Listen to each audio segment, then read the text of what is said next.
चीन ने जनूबी कोरिया, जापान पर 3 तरफा सरबराही इजलास में आज़ाद तिजारत को बरकरार रखने पर जोर दिया। चीन के नंबर 2 ओहदेदार ने जापान और जनूबी कोरिया पर तहफ़्फ़ुज़ पसंदी को मुस्तरद करने और आलमगीरियत को बरकरार रखने पर जोर दिया है, क्योंकि इन ममालिक ने तकरीबन 5 सालों में पहली से फ़रीक़ी सरबराही कॉन्फ्रेंस का आगाज़ किया है।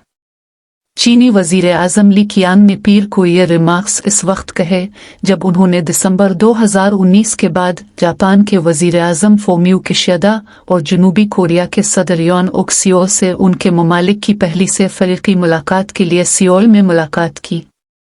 ली ने कहा कि तीनों ममालिक को एक दूसरे को तरक्की के शराकतदार और मौक़े के तौर पर देखना चाहिए, चीन की सरकारी खबर रसां एजेंसी जिन्हुआ ने रिपोर्ट किया। सियासी खेल सिक्योरिटी के मामलात और तहफ़्फ़ुज़ पसंदी को मुस्तरद करने के साथ साथ सप्लाई चीन को अलग करना मुनक़ते करना, सुनहुआ ने कहा।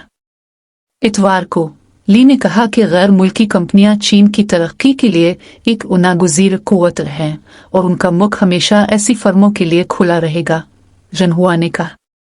चीन कारोबारी माहौल को बेहतर बनाने के लिए मार्केट तक रसाई को वुसअत देगा ताकि गैर मुल्की फर्में चीन में अपनी सरमायाकारी और तरक्की में यकीन दहानी कर सकें, ली ने सैमसंग के बास ली जेयोंग से मुलाकात के दौरान कहा।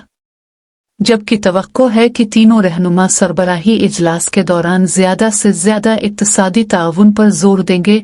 शुमाली कोरिया के इस ऐलान से एजेंडा छाया हुआ है कि वो 27 मई और 4 जून के दरमियान एक सैटेलाइट मदार में भेजेगा।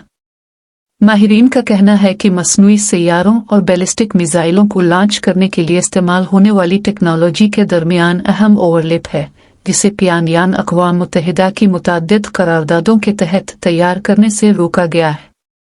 योन ने कहा कि बैन अल-अक़वामी बरादरी को प्यानयान के किसी भी लॉन्च का फैसला कुन और जवाब देना चाहिए। मैं उम्मीद करता हूँ कि हमारे तीनों ममालिक जो इस साल अक़वाम मुत्तहिदा की सलामती काउंसिल के अरकान के तौर पर मिलकर काम कर रहे हैं, आलमी पेचीदा बहरान और जोग्राफियाई सियासी बहरान के तनाजुर में हिकमत और ताकत जमा करके बैन अल-अक़वामी बरादरी में अमन और खुशहाली में अपना हिस्सा डालने के लिए अफ़वाज में शामिल होंगे। तनाज़ात योन ने अपने चीनी और जापानी हम मनसूबों के साथ बातचीत शुरू करने से पहले कहा। किशिदा ने प्यानयांग से लॉन्च मनसूख करने का भी मुतालबा किया। जनूबी कोरिया के हुक्काम ने क़ब्ल अज़ीं कहा था कि रहनुमा मईशत और तिजारत, साइंस और टेक्नोलॉजी, अवाम से अवाम के तबादले और सेहत और उम्ररसीदा आबादी के हवाले से ताउन के मुश्तरका बयान पर दस्तखत करेंगे।